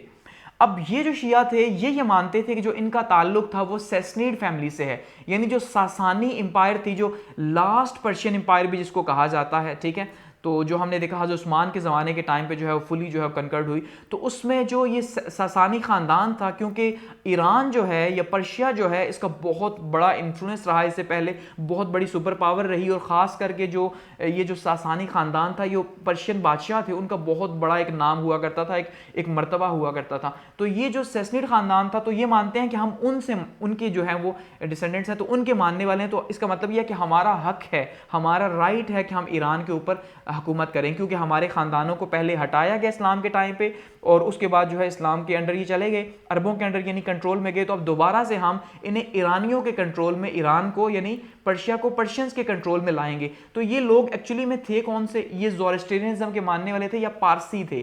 तो ये पारसी जो है ये मुसलमान हुए थे, नए नए मुसलमान हुए थे और शिया मुसलमान थे। तो इनका ये सेकंड थर्ड एरा के अंदर जो है वो कंट्रोल बना और काफ़ी ज़्यादा स्ट्रांग थे। अब बीच में इंटरनल इन्फ्लुएंसेस तो इनके भी थे, ठीक है, और इन्होंने क्लेम किया कि भाई इन्हें जो है वो रूल करना है। तो इन्होंने फिर क्या किया, अब्बासीद को एज ए पपेट जो है वो एक कठपुतली के तौर पे जो है वो इस्तेमाल किया और बाकी सारे का सारा कंट्रोल जो है वो इनके था। लेकिन फिर भी इनकी अब अपोजिशन दो तरफ से हो रही थी, ज़रा आपने इस बात को भी समझना है। थर्ड एरा की बात कर रहे हैं, एक साइड से तो फातिमी जो है वो भी इनकी अपोजिशन में थे, ठीक है, या ये उनकी अपोजिशन में थे। अब फातिमी जो है वो एक्चुअली में हज़रत फ़ातिमा के नाम के ऊपर उन्होंने खिलाफत की और वो भी ये मानते हैं कि वो अहले बैत के मानने वाले हैं और हज़रत फ़ातिमा या हज़रत अली से उनका लिंक है, ये भी शिया हैं। लेकिन ये 12 इमाम या असना अशरी शिया वाले नहीं, ये दूसरे हैं, ठीक है। तो फातमी शिया जिनका इमाम यानी कि अभी भी चला आ रहा है, उनके इमाम तो सिर्फ 12 थे, लेकिन इनके इमाम जो है ये फिर उनका इसी तरह से एक सिलसिला चला आ रहा है। तो ये इनकी हुकूमत थी उस टाइम पे मिस्र के अंदर, क्योंकि इन्होंने मिस्र को जो है उस टाइम पे कंट्रोल किया हुआ था और उसके बाद हमने देखा इन्होंने शाम को भी कंट्रोल कर लिया और फिर जब आगे देखेंगे सलाहुद्दीन अयूबी आएंगे तो वो फिर जो है इनको शिकस्त देंगे। तो एक तो ये पोजीशन थी और दूसरा अहले बैत के जो मानने वाले अलावती थे, ठीक है, जो शिया थे अलावती, वो जो है वो भी इनके अपोजिशन में थे। तो दो शिया सेक्ट ही इनकी अपोजिशन में उस टाइम पे मौजूद थे। लेकिन इसका हुआ क्या थर्ड एरा के अंदर, कि थर्ड एरा के अंदर इनकी हुकूमत की वजह से सबसे जो इंपॉर्टेंट जो हुआ वो ये हुआ कि ईरान के अंदर बहुत बड़ा जो है इनका असर हुआ और एक बहुत ज़्यादा आइडियोलॉजी जो है वो स्प्रेड हुई। कहाँ पे? ईरान के अंदर। आज अगर हम ये देखते हैं कि ईरान जो है वो एक शिया स्टेट है, शिया इस्लामिक स्टेट है पूरी दुनिया के अंदर, ठीक है। तो वो किस वजह से है? क्योंकि वहाँ पे तकरीबन 90% जो है वो शिया हैं। लेकिन अब अगर हिस्टोरिकली देखा जाए तो ऐसा नहीं था कि वहाँ पे हर टाइम पे शिया थे, ठीक है, ऐसा तो नहीं था। पहले तो वो ज़ोरास्ट्रियनिज्म के मानने वाले थे, यानी पारसी मज़हब के मानने वाले थे सबसे ज़्यादा। उसके बाद फिर वो जो है वो सुन्नी इस्लाम, उसके बाद जो है फिर हमने देखा कि अब इस टाइम पे ये जो बोया शिया थे इनका बहुत ज़्यादा इन्फ्लुएंस फैला। तो यहाँ से ईरान की एक बहुत बड़ी आबादी जो है इस थर्ड अब्बासी एरा के दौरान जो है वो शिया हो गई और इसी वजह से आज हम देखते हैं कि यहाँ पे ईरान के अंदर हमें जो इन्फ्लुएंस नज़र आता है वो शिया का ही है और उन्हीं की हुकूमत है, ठीक है। तो ये इस टाइम पे इनकी आइडियोलॉजी बहुत ज़्यादा यहाँ पे फैली और बहुत स्ट्रॉन्ग होल्ड हुआ, क्योंकि उनका ये मानना था कि भाई वो सैसनिड ख़ानदान से हैं और एक्चुअली में ईरान उन्हीं का है। तो इस वजह से ईरान के लोगों ने भी उन्हें फिर सपोर्ट किया, एक्चुअली में ये प्रॉब्लम हुआ, ठीक है। और उसके बाद क्या हुआ जी, इनकी जो डायनेस्टी है, इसके अलावा इन्होंने क्या किया जी, जो हमदाल की एक मूसल के अंदर एक स्टेट थी, इंडिपेंडेंट स्टेट, उसको भी इन्होंने ख़त्म कर दिया। वहाँ पे भी इनका इन्फ्लुएंस फैला। इसी दौरान जो है वो जो गजनवी थे उन्होंने क्या किया, उन्होंने भी सवांदीस को, जो एक इंडिपेंडेंट स्टेट जहाँ पे निकली थी, ठीक है, खुरासान के साथ, तो उसको भी वहाँ पे शिकस्त दे दी। अब इन्होंने, इनका जो सिस्टम था गवर्नमेंट का, एक्चुअली में वो क्या था, इन्होंने क्या किया जी, एक नया सिस्टम इंट्रोड्यूस करवाया। यानी थर्ड एरा के अंदर इन बोया ने क्या इंट्रोड्यूस करवाया, लॉर्डशिप्स इंट्रोड्यूस करवा दी। अब ये जो लॉर्डशिप्स हैं, ठीक है, लैंड लॉर्ड जिन्हें कहा जाता है या फिर जागीरदार आप जिन्हें कहें, ये इन्होंने जागीरदारी निज़ाम जो है वो मुतारिफ करवा दिया उस टाइम पे। अब ये जागीरदारी निज़ाम उस टाइम पे यूरोप के अंदर बहुत फेमस था, या उसी टाइम पे यूरोप के अंदर भी इसका आगाज़ हुआ था। अब जागीरदारी निज़ाम हिस्ट्री में एक बहुत इंपॉर्टेंस रखता है, लॉर्डशिप। अब ये लॉर्डशिप क्या है एक्चुअली में, कि अब देखें आज भी हम देखते हैं पाकिस्तान के अंदर हमें ये जागीरदारी निज़ाम देखने को मिलता है कि ज़मीन के बड़े बड़े टुकड़े हैं और वहाँ पे एक जागीरदार जो है वो उसका मालिक है और उसके नीचे बहुत से वर्कर्स वहाँ पे काम कर रहे हैं और जिनके कोई राइट्स नहीं, ठीक है, या बहुत ही मिनिमम पे के ऊपर मज़ारीन जिनको कहा जाता है, वो मज़ारीन वहाँ पे काम कर रहे हैं। तो ये जागीरदारी सिस्टम एक इंट्रोड्यूस करवाया गया उस ज़माने के अंदर। तो इन्होंने क्या किया, इन्होंने मुल्क को कंट्रोल करने के लिए बड़ी बड़ी जागीरों में तकसीम किया और उन जागीरों के पर इंचार्ज बना दिया, ठीक है, जागीरदार को इंचार्ज बना दिया जो कि सरकारी था या वहां का एक कोई बड़ा जिसका इन्फ्लुएंस था। उसके नतीजे के तौर पे उन्होंने क्या किया, उस जागीरदार ने अपने नीचे अपॉइंट किए वर्कर्स। अब वो जो वर्कर्स थे वो वर्कर्स बहुत ही लो वेज के ऊपर, बहुत ही कम सैलरी के ऊपर, या शायद कभी सैलरी भी नहीं बल्कि जो वहाँ से पैदावार होती उसका एक बहुत छोटा सा हिस्सा उन्हें दिया जाता और वो छोटा सा हिस्सा उससे गुजारा करते। यानी एक बहुत ही जुल्म का एक निज़ाम मुतारिफ करवा दिया गया उस टाइम पे। गो कि उन्होंने ये सोचा, यानी कि बोया ने ये सोचा कि इसका फ़ायदा ये होगा कि भाई उन्हें छोटे छोटे हिस्सों के ऊपर भी कंट्रोल मिलेगा और आसानी से कंट्रोल मिलेगा, इससे इनका इन्फ्लुएंस ज़्यादा होगा। इसमें कोई शक नहीं कि इनका इन्फ्लुएंस बढ़ा, लेकिन with the passage of time ये जागीरदारी निज़ाम जो है फिर इसने बहुत ही बुरी शक्ल इख्तियार कर ली और नतीजे के तौर पर इसने जो गरीब लोग थे उनको बहुत ज़्यादा एक्सप्लॉइट किया, जो लो लेवल का तबका था, और ये जो जागीरदार थे ये वहाँ पे मुकम्मल तौर पे हुक्मरान बन बैठे। अब जब ये हुक्मरान बन बैठे, इंडिपेंडेंट रूलर बन बैठे, तो नतीजा क्या हुआ कि एक दोबारा से एक वैक्यूम पैदा हो गया। और वैक्यूम क्या पैदा हो गया कि इंटरनल फाइट स्टार्ट होगी। अब स्टेट के अंदर इंटरनल फाइट्स, क्योंकि ये स्टेट को मान नहीं रहे, स्टेट को टैक्स भी पे नहीं कर रहे, कुछ पे कर रहे हैं कोई नहीं कर रहे, क्योंकि जागीर सारी इनके कंट्रोल में है। अब नतीजे के तौर पे दोबारा से जो है इनका, जैसे मैंने कहा कि फातमी या जो अहले बैत के जो अलावती थे उनके साथ भी इशूज़ थे, और अब्बासीद भी जो है इनके अगेंस्ट ही थे, लेकिन उनकी पावर इतनी ज़्यादा नहीं थी। तो ऐसे में इनके इंटरनल इश्यूज़ आपस में स्टार्ट हुए शिया के कि भाई हमने जो है, हमारे पास हुकूमत होनी चाहिए, हमारे पास होनी चाहिए। तो उससे इनका होल्ड आहिस्ता आहिस्ता कमज़ोर होता चला गया, जिससे फ़ायदा किसको हुआ? दोबारा से टर्क्स को फ़ायदा हुआ। अब टर्क्स जो है वो नई शक्ल में आए, यानी सल्जोक जो टर्क थे, जो ओस कबीला था, ठीक है, उसके जो सल्जोक थे वो इस शक्ल में आए और उन्होंने आके जो है वो कंट्रोल संभाल लिया। किससे? बोया से। तो इस तरह से ये जो थर्ड एरा है, ये पूरे का पूरा जो कंट्रोल रहा वो किसका रहा? वो शिया का रहा। और एक ईरान के अंदर बहुत ज़्यादा इन्फ्लुएंस रहा, एक नया सिस्टम इंट्रोड्यूस करवा दिया गया, लैंड लॉर्ड सिस्टम इंट्रोड्यूस करवा दिया गया, और उसके हमने देखा कि फिर नुकसानात भी क्या हुए और फिर उससे पावर जो है वो शिफ्ट हो गई। अब आगे बढ़ते हैं और बात करते हैं लास्ट एरा की, अब्बासीद कैलिफेट की, कि जो आखिरी एरा था इसकी बात करते हैं। अब देखिए, अब जो पावर है वो शिफ्ट हो रही है। अब सबसे पहले हमने देखा था कि पावर जो थी वो फारस या ईरानियों के हाथ में थी, ठीक है। अब ईरानियों से क्या हुआ कि ईरानियों से वो टर्क्स के पास चली गई, ठीक है। टर्क्स ने उसको आहिस्ता आहिस्ता अल-मुतसिम के ज़माने में कंट्रोल करना स्टार्ट कर दिया। उसके बाद हमने देखा वो किसके पास चली गई? बोया के पास या बोवियंस के पास चली गई, और जो कि शिया थे तो उन्होंने सारे का सारा कंट्रोल संभाला और लैंड लॉर्ड सिस्टम इंट्रोड्यूस करवाया। ये जो सेकंड एरा था, ठीक है, यहाँ पे टर्क्स ने डिसेंट्रलाइजेशन जो है वो इंट्रोड्यूस करवाई थी। बोया ने क्या इंट्रोड्यूस करवाया? जागीरदारी निज़ाम जो है वो इंट्रोड्यूस करवा दिया, लैंड लॉर्डशिप जो है वो इंट्रोड्यूस करवा दिया। उसके बाद दोबारा से जब इनके इंटरनल इन्फ्लुएंसेस जो है वो बुलंद होने लगे, तो उसके नतीजे के तौर पर दोबारा से टर्क्स को मौका मिला, और जो टर्क्स थे सल्जोक की शक्ल में जो है एक नई एम्पायर बिल्ड हुई और उन्होंने जो है कंट्रोल हासिल कर लिया इस पूरी की पूरी स्टेट का, ठीक है। तो इस तरह से ये नए मास्टर्स जो है वो आ गए। अब इस एरा को एक्चुअली में कुछ अच्छा भी कहा जाता है और कुछ बुरा भी कहा जाता है। अच्छा इसलिए कहा जाता है गो कि ये अब्बासी हुकूमत तो नहीं थी, लेकिन अब्बासियों की जो ओरिजिनल हुकूमत थी, जो ओरिजिनल थॉट्स थे उनके, जो सुन्नी इस्लाम के थॉट्स थे जो उन्होंने उस टाइम पे दिए थे एक स्ट्रॉन्ग सिस्टम की सूरत में, वही सल्जोक ने आके बिल्ड की और एक स्ट्रॉन्ग सिस्टम, एक सेंट्रलाइज स्ट्रॉन्ग सिस्टम बिल्ड किया, ठीक है। और दोबारा से सुन्नी इस्लाम का रिवाइवल किया यहाँ पे, और जितने भी जो अपोजिट सेक्स थे उनको यहाँ पे उन्होंने काफ़ी ज़्यादा फिर जो है दुबाया इस टाइम पे आके। तो अब ये जो सल्जोक थे इनका ताल्लुक किससे था जी? ओस कबीले से था, ओस खान। तो ये जो सेंट्रल एशिया के अंदर बहुत से कबीले उस टाइम पे रहा करते थे, छोटे छोटे कबीले। तो ये जो सल्जोक्स थे इन्होंने इन सारे के सारे टर्क जो कबीले थे, टर्क ट्राइब्स थे, इनको इकट्ठा किया, और इनको इकट्ठा करके तो इन्होंने क्या किया जी? इन्होंने आहिस्ता आहिस्ता मार्च स्टार्ट कर दी नीचे की साइड पे, यानी कि वहाँ से ईरान की साइड पे और शाम की साइड पे। तो वहाँ पे इन्होंने क्या किया? आहिस्ता आहिस्ता कंट्रोल हासिल करना स्टार्ट कर दी, और फिर इन्होंने जो है वो डिफीट किया बोया को और पूरे का पूरा कंट्रोल हासिल किया। अब ये सुन्नी मुसलमान थे, उन्होंने सुन्नी अकीदा को जो है स्प्रेड किया। इनका जो हुक्मरान था वो तुगरल बेग था, जो यानी सबसे पहला जिसने ये आगाज़ किया, ठीक है, सल्जोक एम्पायर का, वो तुगरल बेग था। उसके बाद जो है फिर ये कंट्रोल गया जी अल्प अरसलान के पास, और अल्प अरसलान जो है वो भी काफ़ी अच्छा एक हुक्मरान रहा। लेकिन इसके टाइम पे हुआ क्या अल्प अरसलान के टाइम पे कि माना जाता है कि इसने जो है वो फ्री हैंड दिया क्रिश्चियंस को, यानी जो ईसाई थे इनके साथ ये काफ़ी ज़्यादा अच्छा बर्ताव किया, और नतीजे के तौर पे इसने ईसाई जो हैं उनको इजाज़त दी कि वो जेरूशलेम के अंदर जाके, ठीक है, वहाँ पे आबाद हों, यानी जो आज फ़लस्तीन है, इसराइल है, तो वहाँ पे जाके ये सारे के सारे आबाद हुए इसके अल्प अरसलान के टाइम पे। अब ये वहाँ पे आबाद तो हो गए। उसके बाद जब ये, क्योंकि पहले ये बिखरे हुए थे, देखिए अब पहले ये अलग अलग जगह पे यूरोप के अंदर या यहाँ पे सेंट्रल एशिया के अंदर मुख्तलिफ जगहों पे रह रहे थे। तो अब अल्प अरसलान ने इनको जब फ्री हैंड दिया, इनको सपोर्ट किया, तो ये सारे के सारे कहाँ पे आके जी, यरूशलेम के अंदर आके यहाँ पे बसना स्टार्ट हो गए।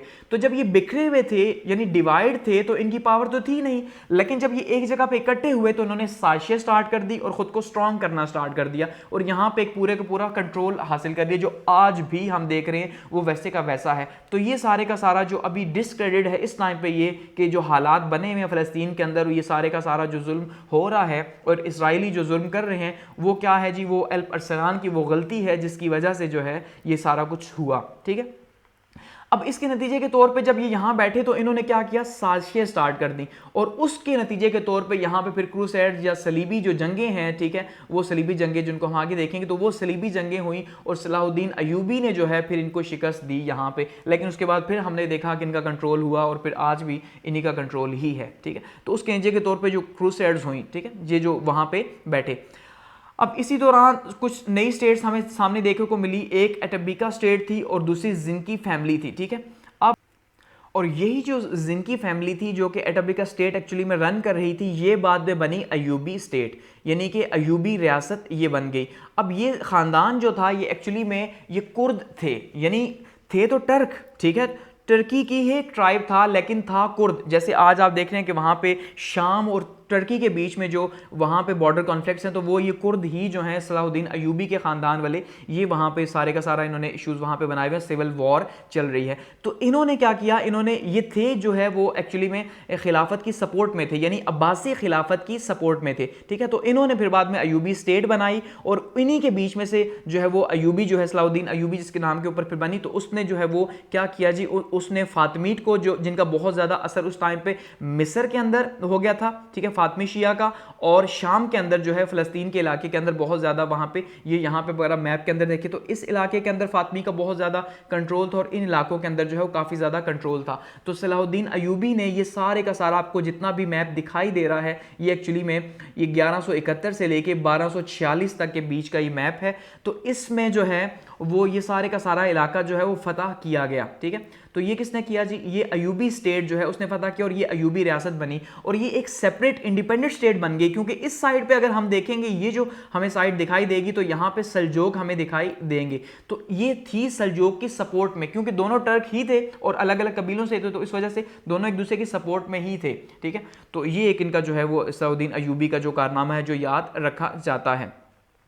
इसके अलावा क्या हुआ जी, दोबारा से इंटरनल फैमिली इश्यूज़ जो है वो यहाँ पे भी सामने आए और उसमें फिर क्या हुआ कि अब इन्होंने एक नया सिस्टम मुतारिफ करवा दिया। अब ज़रा आप देखिएगा कि हम देख रहे हैं कि हर जो एरा है अब्बासीड कैलिफेट के अंदर, एक तो वो नया रूलर आ रहा है और दूसरा वो एक नया निज़ाम जो है वो मुतारिफ करवाने की कोशिश कर रहे हैं। इन्होंने क्या नया निज़ाम मुतारिफ करवाया, शाह का। ठीक है, एक नया टाइटल दिया शाह का, शाह टू कंट्रोल द स्टेट। ठीक है, अब शाह इन्होंने छोटे छोटे हिस्सों के ऊपर, यानी जिनको हम कहते हैं गवर्नर, इस टाइम तक हम उन्हें गवर्नर कह रहे थे, अब वही गवर्नर जो है उनका नाम चेंज हो गया और उन्हें कहा गया शाह। ठीक है, अब इन शाह को अपॉइंट किया गया कि आपने जो है ये जहां जहां सल्जोक स्टेट है ये कंट्रोल करिए, एज ए गवर्नर उनको कंट्रोल करना है। इनकी अथॉरिटीज भी बहुत ज्यादा थी। अब इसका नुकसान क्या हुआ, अब इन्होंने शाह को दिया तो दिया कंट्रोल, लेकिन नतीजे के तौर पे स्टेट जो है वो कमजोर हो गई, यानी जो सेंट्रलाइज स्टेट थी, ठीक है, वो सल्जोक एम्पायर की वो कमजोर होना स्टार्ट हो गई और ये जो शाह थे ये काफी ज्यादा ताकतवर हो गए। और नतीजे के तौर पे क्या हुआ कि यहाँ पे भी एक फेडरेशन की तरह का एक सिस्टम बन गया कि सेंट्रल के अंदर कोई पावर नहीं, लेकिन जो इनके शाह हैं वो बहुत ज्यादा पावरफुल हैं और वो इंडिपेंडेंट रूल करना स्टार्ट हो गए। आहिस्ता आहिस्ता उन्होंने अपनी पावर भी बढ़ाना स्टार्ट कर दी। उनमें जो सबसे फेमस था, ठीक है, वो था ख्वारिज़म शाह, क्योंकि इसकी काफी ज्यादा पावर थी और इसने अपने आप को काफी ज्यादा जो है फैलाया हुआ था, इसकी आर्मी भी बहुत ज्यादा थी। तो ख्वारिज़म शाह जो था ये ईरान और सेंट्रल एशिया का कुछ इलाका ये कंट्रोल कर रहा था। ठीक है, किसके, सल्जोक एम्पायर के अंडर। अब ख्वारिज़म शाह जो है उस टाइम पे दूसरी साइड पे मंगोल भी जो है वो पावर में आ चुके थे और सेंट्रल एशिया के अंदर जो है वो एशिया कुचक के अंदर इनकी पावर भी बहुत ज्यादा इंक्रीज हो चुकी थी। तो इनके साथ क्या हुआ, ट्रेड होती थी। ठीक है, वो ट्रेड करने आते थे। अब कुछ लोग, कुछ जैसे दो स्कूल ऑफ थॉट्स हैं, एक ये मानते हैं कि ट्रेड करने के लिए आते थे, और दूसरा स्कूल ऑफ थॉट ये है, या ख्वारिज़म शाह को ये खबर पहुंचाई गई कि भाई वो एक्चुअली में क्या है जी, वो स्पाइज हैं, वो जासूसी करने आते हैं आपकी स्टेट की। तो दोनों ही ठीक होंगी, क्योंकि ट्रेड भी करने आते थे और ट्रेड के बहाने जासूसी भी करते थे। तो मंगोल तो ऐसे ही करते रहे। तो मंगोलों के साथ अब क्या हुआ कि मंगोलों ने एक्चुअली में फिर क्या किया कि यहाँ पे इनके साथ ट्रेड की, तो ख्वारिज़म शाह ने कि उस एक ट्रेडर को जो है उनको पकड़ के जो है वहाँ पे कत्ल कर दिया। अब जब ये कत्ल की खबर पहुंची हलाकू खान तक, ठीक है, जो चंगेज़ खान का पोता था, तो उसने क्या किया जी, उसने फिर एक ऐलान बगावत किया और जंग कर दी। ठीक है, जंग का ऐलान कर दिया। नतीजे के तौर पे जो है वो यहाँ पे जंग होगी। एक राय ये है। दूसरी राय ये है कि हलाकू खान जो है स्टार्ट में, अब हलाकू खान को कुछ लोग मानते हैं, कुछ कहते हैं कि चंगेज़ खान जो है उसके साथ जो है ये सारे का सारा जो है मुकालमा रहा, कि ख्वारिज़म शाह और चंगेज़ खान ने आपस में खत्तो किताबत की और कहा कि भाई तुम भी बहुत पावरफुल हो, मैं भी बहुत पावरफुल हूँ, इसलिए हम एक दूसरे को नहीं छेड़ेंगे, बल्कि इंडिपेंडेंटली जो है तुम अपने इलाके पे कंट्रोल करो, हम अपने इलाके पे कंट्रोल करेंगे। तो दोनों ही जो है वो कोशिश कर रहे थे किसी तरह से अपने इन्फ्लुएंस को एक्सटेंड करने की। तो ऐसे में फिर ये जो एक ट्रेडर को कत्ल करने का मामला हुआ, तो ख्वारिज़म शाह के मुकाबले में चंगेज़ खान आया कुछ के ख्याल में, और कुछ ख्याल में हलाकू खान जो है उसका जनरल आया और उसने जो है वो ख्वारिज़म शाह को शिकस्त दी और ख्वारिज़म शाह वहाँ से भाग गया। ठीक है, खैर बाद में फिर वो चंगेज़ों को मिला नहीं, मंगोलों को कहाँ गायब हुआ, लेकिन ख्वारिज़म शाह को वहाँ पे शिकस्त हो गई। उसके बाद वो सारी की सारी स्टेट उनके अंडर आई। अब क्या हुआ कि दूसरी साइड पे, अब ये तो एक खुरासान के इलाके के अंदर एक कंट्रोल था, लेकिन एक्चुअली में तो बगदाद तक पहुंचना था मंगोलों ने। तो मंगोलों ने वहां पे बहुत ज़्यादा जुल्म सितम किया, हर तरफ आग लगा दी पूरे के पूरे इलाके को। जैसे मंगोलों का एक पूरे के पूरे ट्रेंड आपने देखा होगा कि वो क्या करते हैं, जिस इलाके में जाते हैं वहाँ कत्लो गारत करते हैं, एक तो खौफ पैदा करने के लिए और दूसरा आग लगा देते हैं। उन्होंने भी ऐसा ही किया। उसके बाद वो आगे बगदाद की तरफ उन्होंने मार्च की, और बगदाद में यहाँ पे माना जाता है कि एक तो उनका लिंक था, ठीक है जी, जो वजीर था, ठीक है, मोहब्बीद बिन मोहम्मद जो है, ये जो है ये एक वजीर था, ये सपोर्ट में था। किसकी सपोर्ट में था? मंगोलों की। यानी मंगोल जैसे किसी बंदे को खरीदते हैं तो वहाँ पे फिर उसको जो है उस स्पाई बना के उससे खबरें लेते हैं या फिर वो सपोर्ट करता है उन्हें। तो बिल्कुल इस वजीर ने क्या किया, सपोर्ट किया मंगोलों को, उन्होंने कहा, उन्हें खबरें देता रहा, उन्होंने कहा आप आएँ, आप अटैक करें यहाँ पे आके। दूसरा जो यहाँ पे जो शिया थे उनका बहुत ही नेगेटिव रोल रहा, क्योंकि अब जो एक्चुअली में जो सल्जोक था, सल्जोक ने हुकूमत किससे ली थी? एक तो बोया से ली, और बोया दूसरा थे भी शिया, और दूसरा यहाँ के जो शिया थे जो अहले बैत के मानने वाले थे वो तो हमेशा से ही अब्बासियों के खिलाफ थे, क्योंकि वो तो अहले बैत को चाहते थे। तो उन्होंने भी जो है वो क्या किया, सपोर्ट किया। उन्होंने क्या किया जी, सपोर्ट किया। किसको? मंगोलों को सपोर्ट किया। और उन्होंने कहा कि आप आए, हम आपको सपोर्ट करेंगे और आप आके यहाँ पे अटैक करें। क्योंकि बगदाद, जैसे मैं स्टार्ट में अल-मंसूर के टाइम पे मैं डिस्कस कर चुका हूँ कि बगदाद की जो बुनियाद है वो अल-मंसूर ने रखी, और बहुत ही स्ट्रॉन्ग किस्म का शहर बनाया था कि उसकी चारों तरफ एक जो है वो ऊंची दीवार थी, उसके बाहर एक ट्रेंच पूरी खंदक बनाई गई और 4 दरवाजे रखे गए बगदाद के, कि उसको फतह करना इतना आसान नहीं था। तो जब उन्होंने अटैक किया, यानी मंगोलों ने जब अटैक किया यहाँ पे बगदाद के ऊपर 1258 के अंदर, तो शिया जो थे इन्होंने क्या किया, और साथ में जो वजीर था इसने जो रोल प्ले किया, इन्होंने दरवाजे खोल दिए, बगदाद के जो गेट थे इसके गेट खोल दिए, जिसके नतीजे के तौर पे मंगोल अंदर दाखिल हुए और उन्होंने आके जो है वो एक तबाही मचाई, हर तरफ आग लगा दी, किताबों को जला दिया। जो लाइब्रेरीज थी, जो बगदाद इल्म अदब का शहर था और शानदार किस्म का शहर था और गोल्डन एज ऑफ इस्लाम का जो दाई था, उसको तय कर दिया। ठीक है, और माना जाता है कि कई दिनों तक जो है वो बगदाद के जो वहाँ दजला और फरात थे वो उनका पानी काला बहता रहा, क्योंकि उनकी जो स्याही थी वो इतनी किताबों की घुल घुल के वहां पे जाती रही। हैंड रिटन बुक्स हुआ करती थी उस टाइम पे, तो इतना जुल्म जो है वो किया गया और हर साइड पे जो है वो बिल्डिंग्स को सब कुछ तोड़ दिया गया, सबको आग लगा दी गई। तो उसमें उन्होंने शिया को कुछ नहीं कहा क्योंकि वो सपोर्ट में थे। तो जो सुन्नी थे, ठीक है, उनको वहां पे उन्होंने कत्लेआम किया और उनकी तबाही की, और उनको जो है ना पूरे का पूरा अब्बासी जो खिलाफत थी, उनके जो शहजादे थे उनको कत्ल कर दिया। और उसके बाद इस तरह से ये बगदाद जो है वो किसके कंट्रोल में चला गया? वो भी मंगोलों के कंट्रोल में चला गया। ठीक है, और नतीजे के तौर पे जो है बहुत ही तबाही हुई और 1258 में जो है वो ये सकूत बगदाद हो गया। तो वो जो इल्म अदब का एक शहर था या अब्बासी हुकूमत थी जो तकरीबन 500 सालों पर मुहित थी, जिसमें 400 साल तो हमने देखा कि एज ए पपेट ही थे, लेकिन कम से कम उनका नाम ज़रूर था, लेकिन वो इल्म अदब के लिहाज से फिर भी स्टेट मौजूद थी। और पहले 100 साल जो है वो शानदार किस्म के रहे। तो वो यहाँ पे आके 1258 के अंदर मंगोलों की फतह के ऊपर जो है वो यहाँ पे ख़त्म हुआ, और यूँ 4th एरा जो है वो ख़त्म हुआ यहाँ पे। तो एक्चुअली में इसमें भी हमने देखा कि किसका कंट्रोल रहा कि जो नया सिस्टम मुतारिफ करवाया गया शाह का सिस्टम, और जो इंडिपेंडेंट रूलर बने उन्होंने जो है ये सारे की सारी गड़बड़ की, और उसके नतीजे के तौर पे ये सब कुछ हुआ कि सेंट्रलाइज गवर्नमेंट हमने देखा सिर्फ पहले जो एरा है, फर्स्ट एरा जिसमें पहले 9 हुक्मरान रहे, उस दौरान अब्बासियों की एक सेंट्रलाइज गवर्नमेंट रही, उसके बाद सेंट्रलाइज गवर्नमेंट ही नहीं रही, जिस वजह से ये सारे के सारे प्रॉब्लम्स हमें देखने को मिले। ठीक है, और अब एट दी एंड बात करते हैं जी डिक्लाइन ऑफ अब्बासिड कैलिफेट, कि भाई ये जो अब्बासी खिलाफत है, ये अब्बासी खिलाफत एक्चुअली में जो है वो ख़त्म कैसे हुई, और ये इसकी जो ख़त्म होने की वजूहात हैं वो क्या थी। अब देखिए एक सबसे जो मेन रीज़न है जिसको अभी हम डिस्कस कर चुके हैं वो क्या है, वो है जी मंगोल इन्वेजन, कि मंगोलों ने जो हमला किया 1258 के अंदर, और उसके नतीजे के तौर पर बगदाद को जो तय किया, तो उससे ख़त्म हुई। एक तो ये सबसे बड़ा रीज़न था, लेकिन क्वेश्चन ये है कि बगदाद तक पहुँचे कैसे और ये हालात क्यों पैदा हुए, तो उसमें बहुत सी चीज़ें इन्वॉल्व हैं। सबसे पहले तो ये 750 से लेके 1258 तक का 500 साला एक दौर रहा बनु अब्बास का, और मंसूर जो है वो पहला हुक्मरान और मोतसिम जो है वो आखिरी हुक्मरान।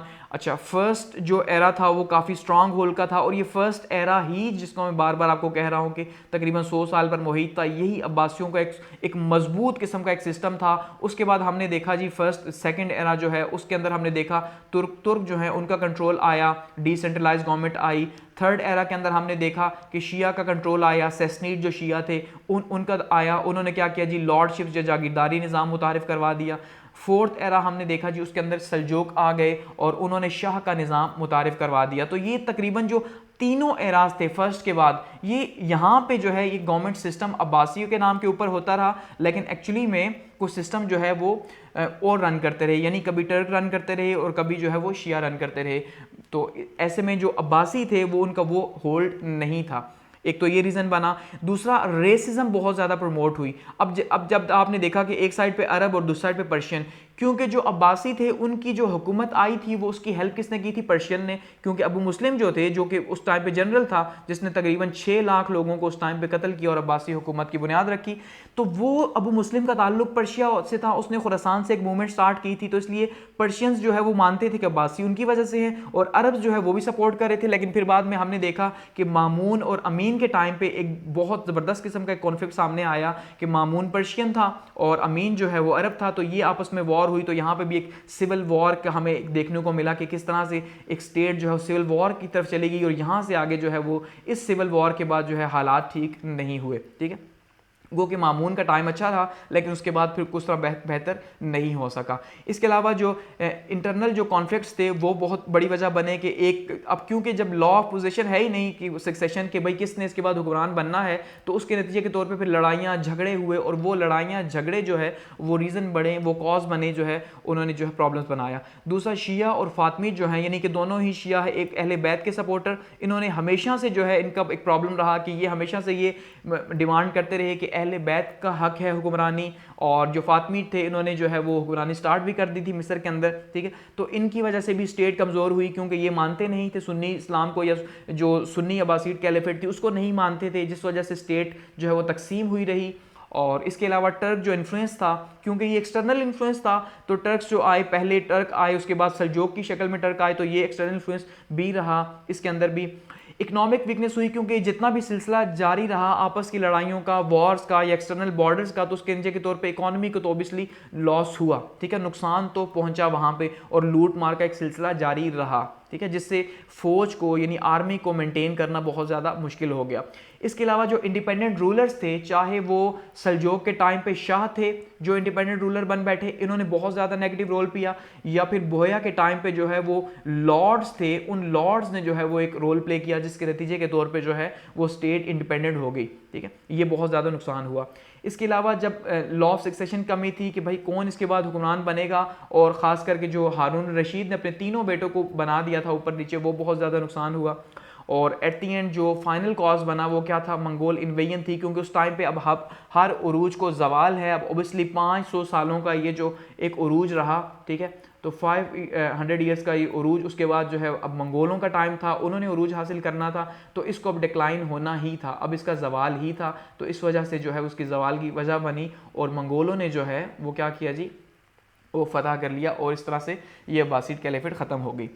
लेकिन अब इसमें सबसे जो इंपॉर्टेंट रहा वो क्या रहा कि इसको, जैसे मैंने कहा, गोल्डन एज ऑफ इस्लाम कहा जाता है। तो गोल्डन एज ऑफ इस्लाम क्यों कहा जाता है वो जब हम थर्ड पार्ट के अंदर जाएंगे, डिस्कस करेंगे, तो उसमें हम देखेंगे साइंटिफिकली जो है वो साइंस में, आर्ट्स में, लिटरेचर में वो क्या हुआ, नॉलेज में क्या हुआ एक्चुअली में, कि जिस वजह से जो है इस टाइम को इतना ज़्यादा जो है वो याद किया जाता है, कैसी जो है मुस्लिम सिविलाइजेशन इस टाइम पे बिल्ड हुई। ये तो सारी की सारी हिस्ट्री थी कि उस टाइम की हिस्ट्री जो है वो एक स्टेट की या एम्पायर की क्या रही। ठीक है, तो यहाँ पे इसको एंड करते हैं और आपके फीडबैक के लिए जो है वो कमेंट सेक्शन मौजूद है।